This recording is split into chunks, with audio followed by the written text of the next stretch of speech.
So very insightful lecture. Would like to introduce the next guest speaker, Krishnan.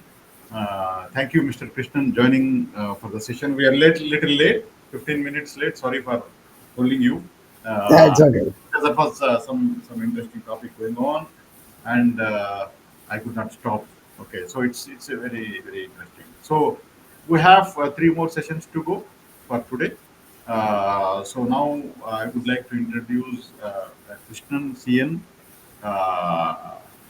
experienced senior manager with a proven track record in logistics and supply chain industry, skilled in warehouse management, MRP, procurement, EPC, oil and gas operations, hold a bachelor's degree in materials management from Indian Institute of Materials Management, Mumbai, and very experienced in third-party logistics, warehousing and logistics, expert in railway logistics.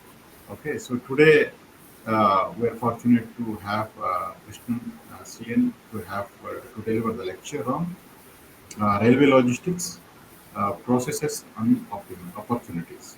Okay, so welcome, Krishnan Garu. Thank you very much for joining the session. A warm welcome to you, and over to you, please. Thank you, Mr. Khader, for giving me this opportunity. Uh, but unlike Mr. Khader has said, I'm not an expert on railway logistics, but uh, I would like to show you some of the opportunities that are existing in the railway logistics sector, which is primarily in India has been used for passenger transport. So I did my project with the World Trade Center, Mumbai, was on the logistic cost reduction, but railway came in as a big opportunity there. The current processes, what is possible in the future. So this was my topic there. So I would like to share my screen and show you some of the possibilities, opportunities.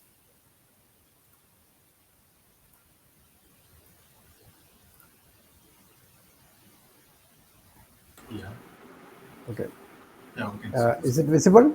Yeah, we can see this. Okay. Yeah. You want to put it in a slide share mode? It's up to you. Yeah, I think is this fine? Yeah, it's fine. Okay.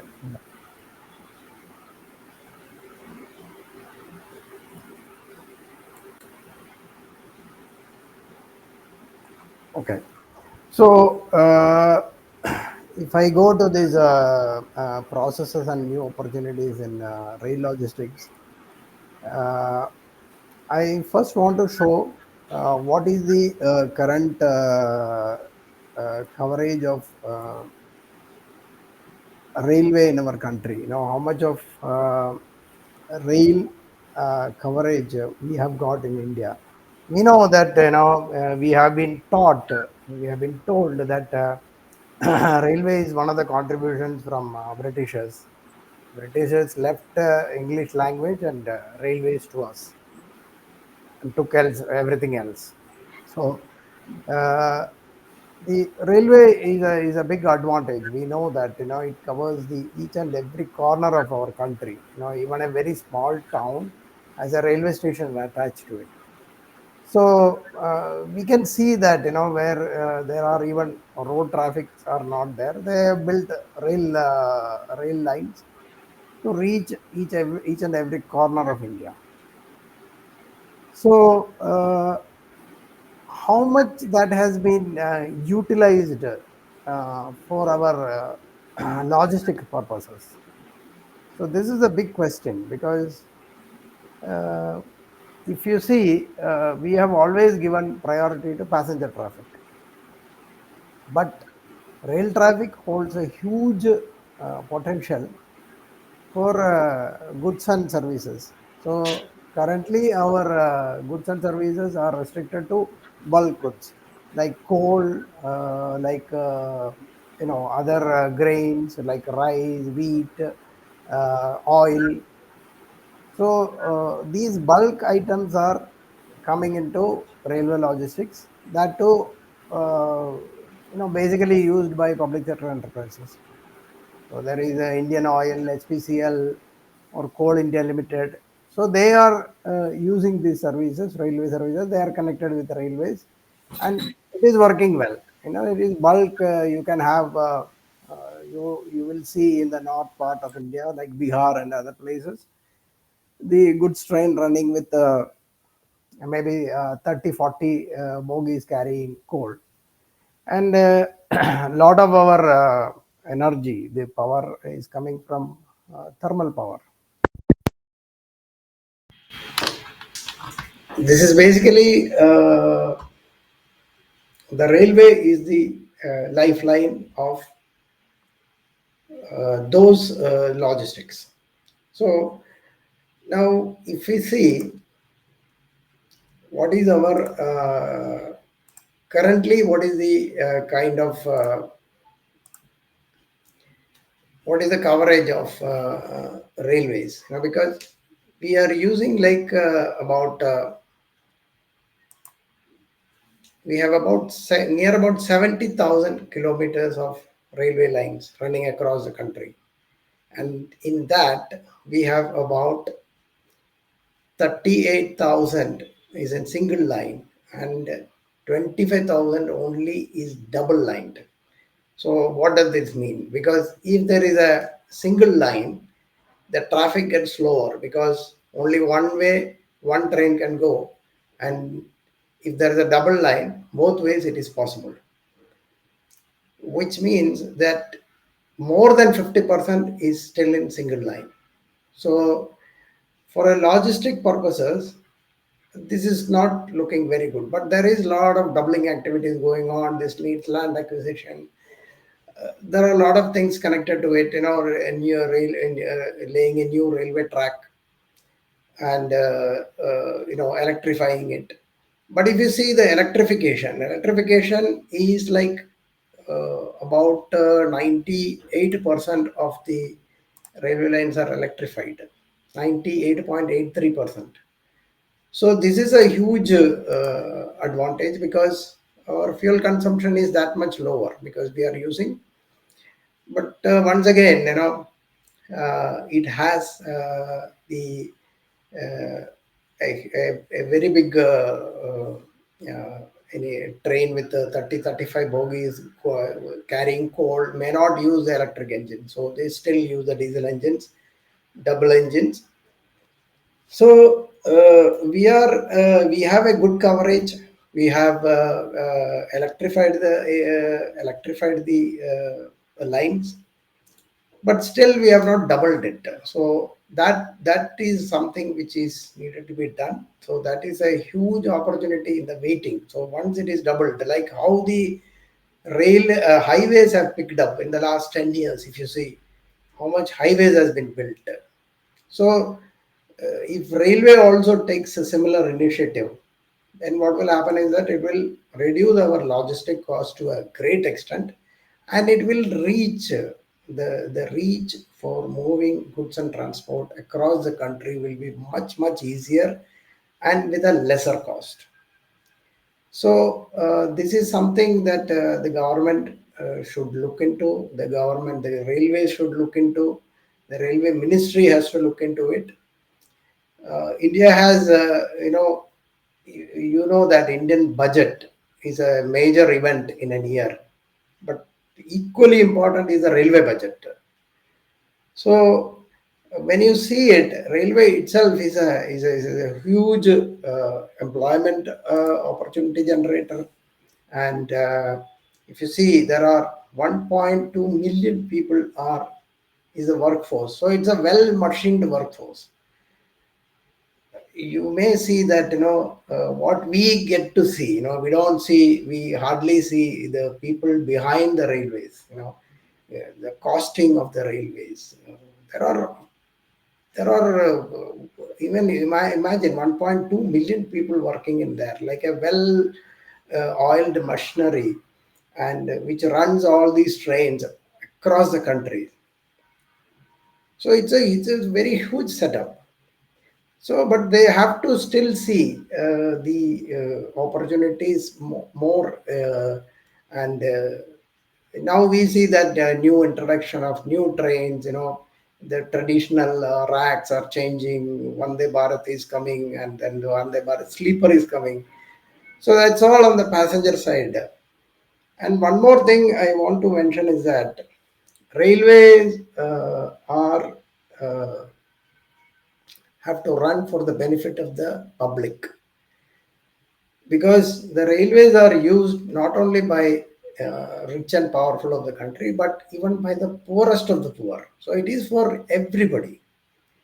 So it is a public, it is considered as a public utility. So they can't simply go on charging the public like a private sector. It cannot simply charge the public. So it has to be work on the benefit of the public. So they earn more money in the uh, goods sector rather than on the passenger side. So, since passengers are important, the priority is given to the passenger trains rather than the goods trains. So, if rethinking is possible, rethinking is done, then this can be become a very big advantage to the running of logistics, how the logistic will work using railways effectively. See, another opportunity is in the waterways. So that is not fully again utilized. Still, there is work going on that side also. I think I know that the government is working a lot on that side as well. Now, the countrywide, we have 7,325 stations across the country. So that's a huge number. We know that in the world, India is operating one of the biggest railway setups in the world actually, and we are effectively running it. We are improvising it. So there are a lot of improvements going on, but still there is so much to go. So how China has progressed, but China has a different setup. We are a democracy. We have to answer so many people. It's not that simply tomorrow I decide I can do it. But China has a different setup. They can do that. They can decide today and tomorrow it will be implemented. But here there are so many. We have to cross so many bottlenecks before implementing something. And when we come back to that slide, showing that, yeah. Okay, so here the double line conversion will be a huge boost to our logistics sector, and it will give us a very big opportunity. And see, where I live in Bangalore, so my native is in Kerala. So when I travel from Bangalore to Kerala, a lot of sections are single line. So somebody has to wait. If a Vande Bharat, last time when I was traveling, Vande Bharat was coming, so our train was stopped. Vande Bharat was let off because it's considered to be one of the faster trains. So because of the single line, it has to wait. So similarly, goods will be stopped, passenger trains will go. So this is the situation. But electrification is complete 98%. That is a good sign. But still, this doubling of tracks will be a major challenge ahead. Now, going ahead, I'll just show you this slide which shows the dedicated freight corridor. So this is one of the good things that the government is doing, because this track will only be dedicated for the freight traffic. So if you see the chart, so we are covering most of the north side, especially on the coal belt. So like Madhya Pradesh, the coastal region of Andhra Pradesh to West Bengal, then through the belt, Bihar, Uttar Pradesh, up to Punjab. So this freight corridor is very much there, and there are some proposed one which are marked in that dotted lines. So if you see that on the from the west coast to the east coast on the southern side, they are planning something, so that is in progress. So this dedicated corridor will enable that logistic cost to reduce a lot, because the logistic cost currently in India is more than 10%, and whereas in the other countries it is coming down to 7 to 8%. So if we are able to bring down that cost to a single digit, that will be a huge boost to our economy. Our products will be will have a better cost, and it will find a better price in the overseas markets. And so going on to the next slide. So this is the coal traffic in India. So there are major growth areas are pointed out. As I said, much of the north is running on thermal power. If you come to south, there are a lot of states like Andhra Pradesh, Kerala, Tamil Nadu, Karnataka. They are using more of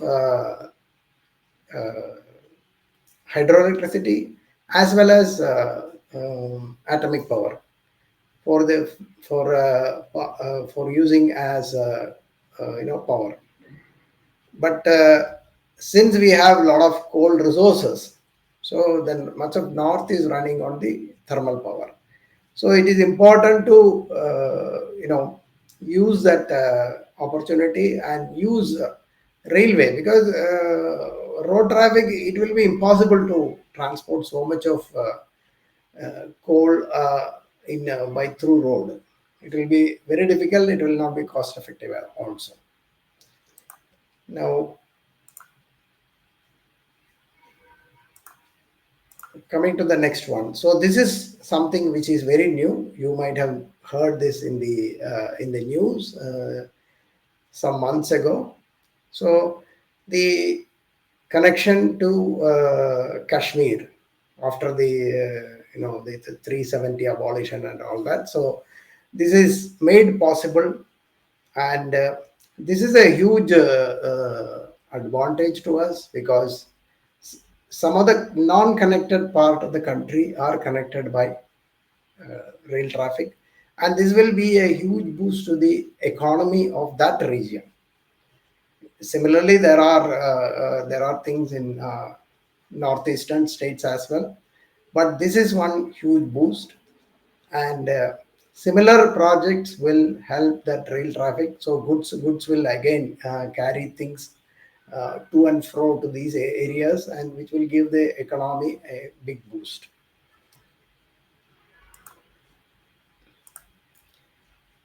And next I'll come to the another new thing which has come up. So that will come in the next slide. Now, if we see the draft on our coastline, our ports, what is the average draft of our ports? So most of the ports, if you see the listing, it is between 7 to 15 meters depth. Most of the ports. The highest is here is about 14.5, which is Paradip and Cochin, Mangalore, Mumbai. So these are all in the 14-meter depth, water depth. This cannot even bring a very large crude container on their port. They can't, because they need at least 16 to 17-meter draft. Now, what does this mean? This means even if my ports are there, I can't bring a very large container ships or crude oil ships alongside my port. And you can imagine what will be the result of this, because this will bring the cost factor, the number of ships coming to our ports. So these all will affect our logistic cost and logistic uh, facilities. How equipped we are with all these things. So one of the things I recently read was the Indian government is planning a huge port in Andaman Nicobar as well, because it is on the main ship routes from the east to west. So they are planning something there as well. I'm sure that will make a huge impact. The next slide, which I am going to show you, is about one of that realization of that trade route being exploited. And so this is the Vizhinjam port, which is in Kerala, which has been recently opened.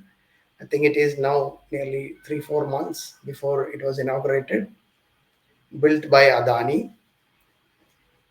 So if you see that the water depth on the port itself is about 24 meters. So this is the first port in India which is able to accommodate the largest container ship in the world. Yeah, even the largest container ship can come alongside easily.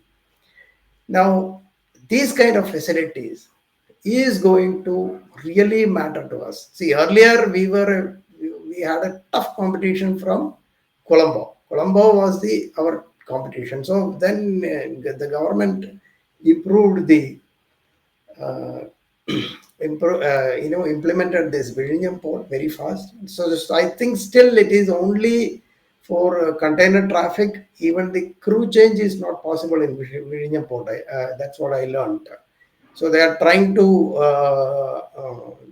to implement it faster, because the crew change. Because when the ship comes along, some of the staff may want to get down and go to their country. So there is an immigration process, and then they'll go to the airport. They'll get a temporary visa and all that. So again, that is one. Second is the customs and other facilities has to be implemented there.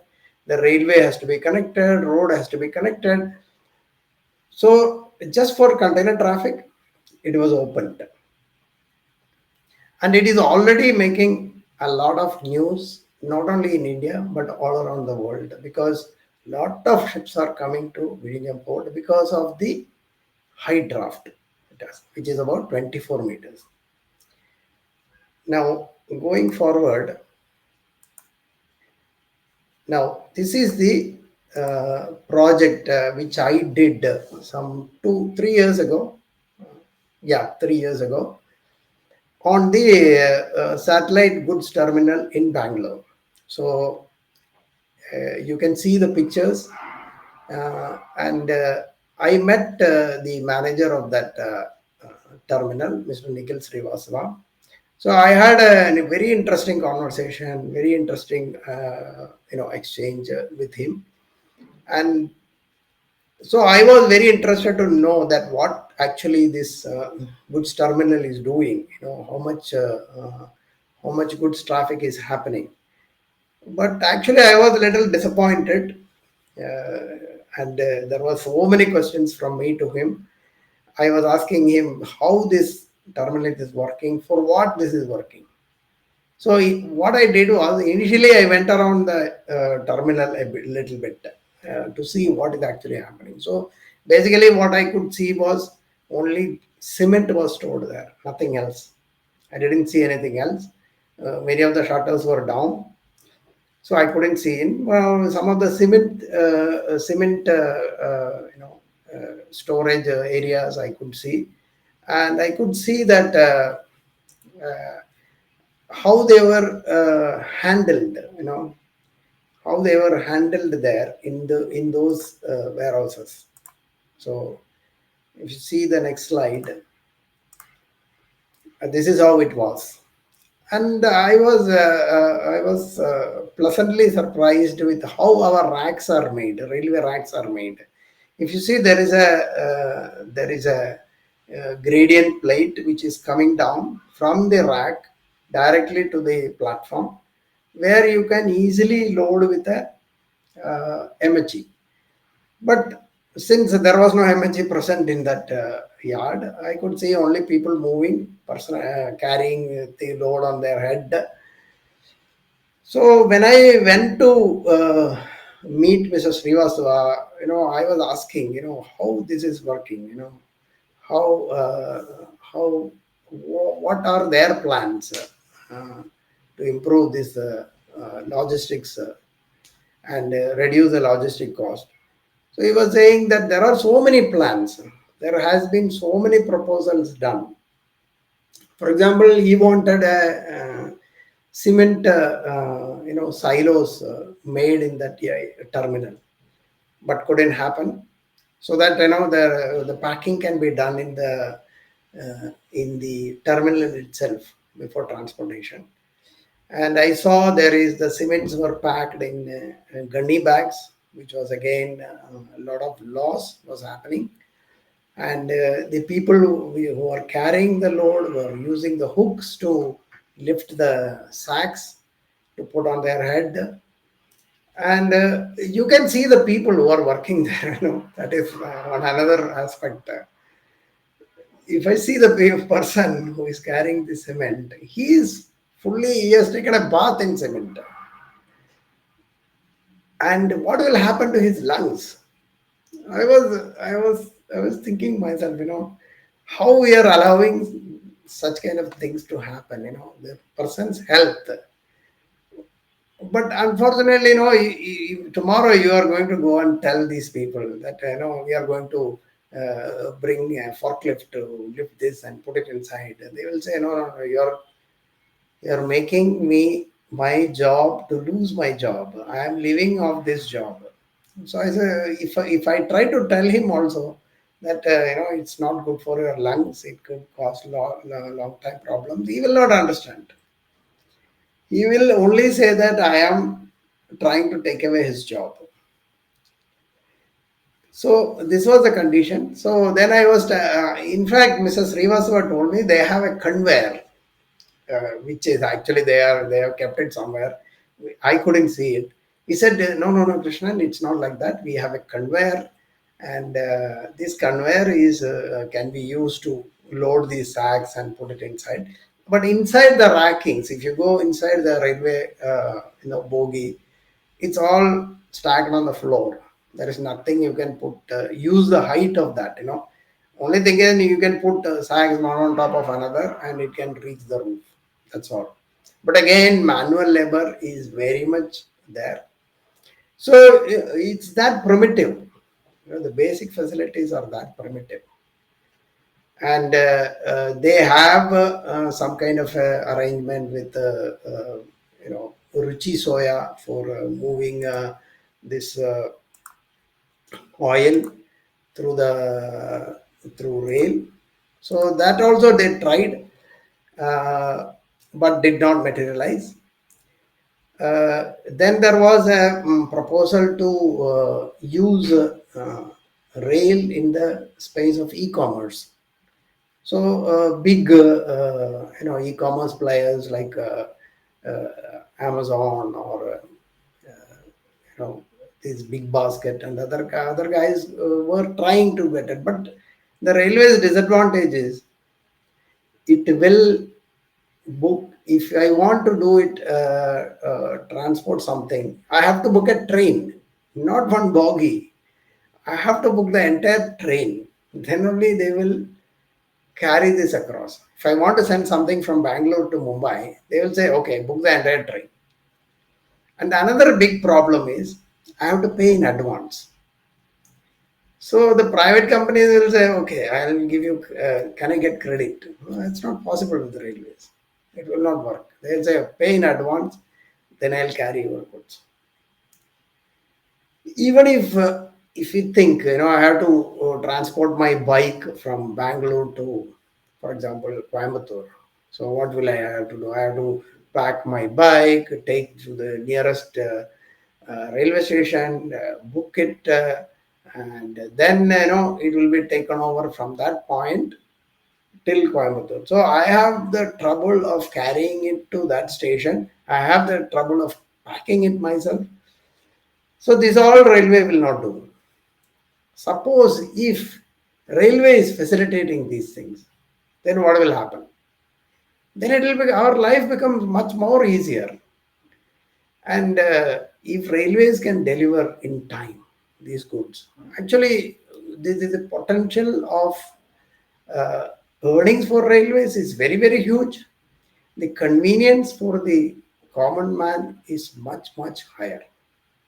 Even if there is a shortage of some goods in some part of the country, if we are able to move it in a faster way and a cheaper way, in a cheaper method across the country, across the cities, this will be a huge saving potential for everyone. But unfortunately, that trend is changing. But still, the young minds of this country are questioning a lot of things. Because if I am working for railways, imagine I am already told, okay, this is how things will work, and this is what we go ahead with. But beyond that, I cannot even think. I cannot, have my imagination and create something new in this.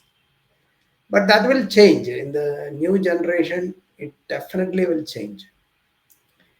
See, I used to work for a government office in way back in 1992.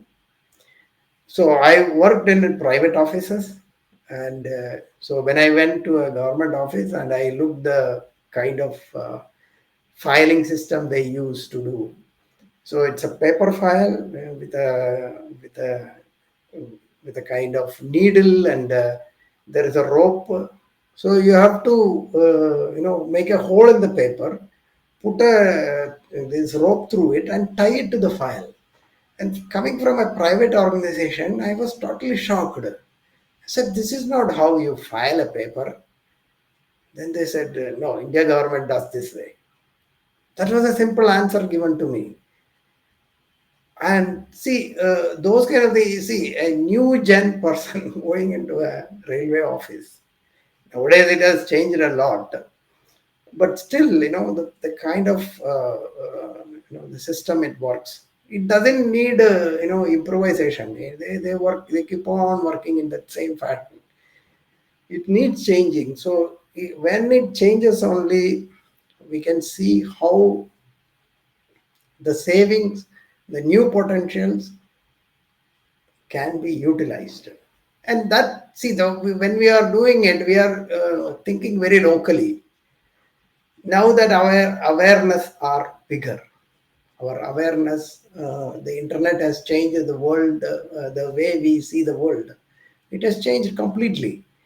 So that potential has to be utilized by these kind of organization, which will give a big boost to our economy, big boost. So just going ahead. Okay, so now here uh, it simply shows cost savings compared to road transport, to rail and waterways. Now, actually, India is a country which is blessed with so many rivers,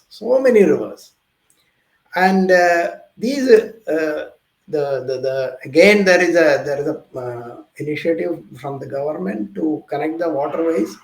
And recently I saw something is connecting Rajasthan to the Gujarat ports, so that will give a big boost to that economy as well. But if you see the comparison between rail and road, rail is just almost the half of what the road transport costs. So you can imagine the kind of potential the railways hold in the logistics of our country. But it still need to be really used to the potential so that we can all benefit from it. And so going ahead, okay, so here is what the auto sector, they have utilized it beautifully. You can see in the picture how auto industry has benefited from the railways or taken advantage of rail. One is that it's easy to transport. They can take more vehicles across. So they have one somebody who has found this is very interesting that we can utilize it fully.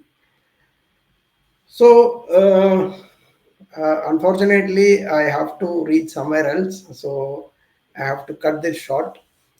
Still, there are a lot of potential areas in our in the railway sector.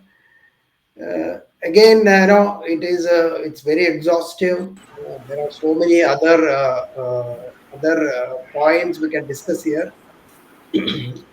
Unfortunately, due to little shortage of time, I have to close at 4 itself.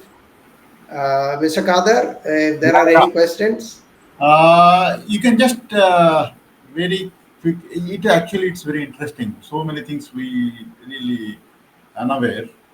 You clarified them. Okay, that's really very important for every logistics and supply chain professional to know.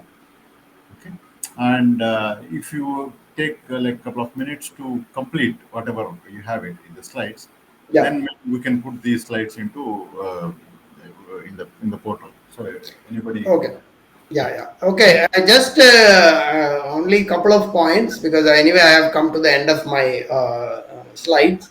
Just couple of points more because one of the things which I was mentioned in that project was that if we could have each railway station some kind of a holding facility for our goods which is moving across the rail, it will be a huge boost to our logistic sector because if I go to any railway station, what you see is that the goods are coming out of the train are dumped on the platform itself. So I have to carry it from the platform itself across to wherever it has to go, but Mhm. there is no holding facility in our railway stations. This is not thought through at all. If I can have, imagine a small warehouse in each railway station, then what will happen? Yeah, yeah. I Mhm. can deliver it there and then, okay, even I can hold it there. And just And like any other seaport or something. Yeah. yeah, Mhm. yeah. So, Okay. these are things like an overbridge where I can take the goods by forklift and get down on the other side, cross the railway tracks, and get Correct. down on the other side, going into that. So these are things which railways you to need to see Right. as a potential, as a That's very potential. important observation. Yeah, yeah. Yeah, yeah. And also, some time ago, I have seen in Andhra Pradesh, they have done an initiative to connect the local market with the railway station with through their transport. I found this is very interesting because they were saying that you want to send anything through train, okay, come to us. I'll take from your place Hmm. in the local market. Even I have seen something similar in Karnataka also. Even KSRTC also did some initiative like that, but I think again they didn't take off much because the railway itself is not equipped now to Hmm. do things like that.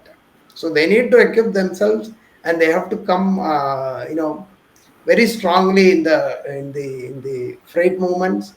So that will be a big boost to our logistic sector and bring down the logistic cost. Now, when we see that America has imposed a sanction, these 50% tariffs, now where are all these goods going to go? So the government is saying we'll find another market for you. But what about Indian consumers? the seafood products which is made in Cochin, which is exported or in the coast of Kerala. There are so many companies who are exporting to US directly. Now, Correct. because of the 50% tariff, they are not able to do it. We are not able to. But why Indian consumer cannot use it? I can use a first quality cashew. I can use Premium a price. first quality shrimp. Yeah, I we can can charge use the it. premium price. Yeah, yeah. What is? Why not? Yeah, yeah. What So is? Indian market itself is big. So that is the relief for the government. See, if you see the second quarter result of the GDP growth, I think it is today or yesterday it came. It's about 8%, which was considered to be 6 to 7%. Now they are saying it is 8%. So Indian consumer, we have 1.4 billion people. So we can use also good quality products. Why Americans has to use it? Of course, we are earning foreign currency from them, but still, India itself is a big market. So that is why the all the predictions about Indian economy is that it is a very robust and growing economy.